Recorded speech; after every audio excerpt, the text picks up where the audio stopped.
તો નમસ્કાર મારા ભાઈઓ અને બહેનો, કેમ છો યાર? ફરી એક નવા વિડીયોની અંદર તમારું દિલથી સ્વાગત છે. તો મિત્રો, અત્યારે સૌથી પહેલા વાત કરવામાં આવે તો તમને બધાને ખબર છે કે સોશિયલ મીડિયાની અંદર સાહેબ એક સમાચાર ખૂબ જ ઝડપથી વાયરલ થઈ રહ્યા છે, જેમાં બે છોકરાની માં એ એના પ્રેમીને લઈને ફરાર થઈ ગઈ સાહેબ.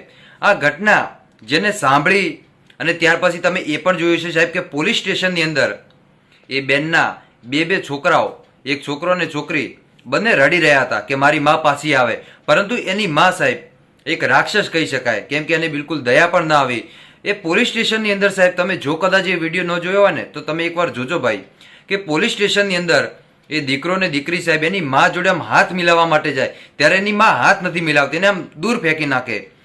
સાહેબ જેને એ વિડીયો જોયો ને એના ખરેખર દિલ તૂટી ગયા ભાઈ, કેમ કે આવી માતા અને માતા ન કહેવાય સાહેબ, કેમ કે જો એની અંદર માતાના ગુણ હોત ને ભાઈ તો આવું પગલું જિંદગીની અંદર પણ ન ભરત. અને જે ભાઈ લઈને ગયો ભાઈ, એ ભાઈને તો જીવતે જીવે ભોગવવો પડશે સાહેબ, કેમ કે એને એટલો મોટો ત્રાસ આપ્યો, એના પતિને ત્રાસ આપ્યો ને ત્યાર પછી એ બે છોકરાઓને ત્રાસ આપ્યો સાહેબ. અને આ ત્રાસ એને બહુ મોંઘો પડી જશે સાહેબ આવનારા સમયમાં, તો આપણે જોઈ પણ લેશું, કેમ કે એને બહુ ખોટું કામ કરી નાખ્યું, કોઈનું ઘર ભાંગી નાખ્યું ભાઈ. બાકી તમને ખબર છે સાહેબ કે કોઈની ઉપર ઊંચી નજર કરીને પણ નજર બગાડવીને સાહેબ એ મહાન પાપ ગણાય.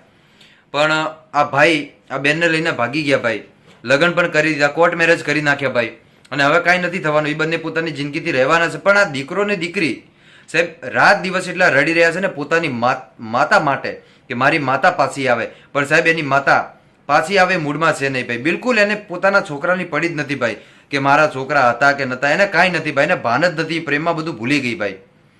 તમે શું કહેશો આવી માતા વિશે કોમેન્ટ કરીને જરૂર બતાવજો. બાકી આને માતા ન કહેવાય ભાઈ, હું તો આને માતા ન ગણું, કેમ કે જો કદાચ એની અંદર માતાના ગુણ હોત ભાઈ તો પછી આવું પગલું તો ન જ ભરોત ભાઈ, કમસે કમ. હા, આવું પગલું ન ભરતો. હવે તમારું શું કહેવું છે કોમેન્ટ કરીને જરૂર બતાવજો. બાકી મળીશું આપણે નવા વિડીયોમાં નવા ટોપિક સાથે. ત્યાં સુધી બધાને જય માતાજી, જય દ્વારકાધીશ. આગળ પણ આવને સપોર્ટ કરતા રહેજો. ધન્યવાદ.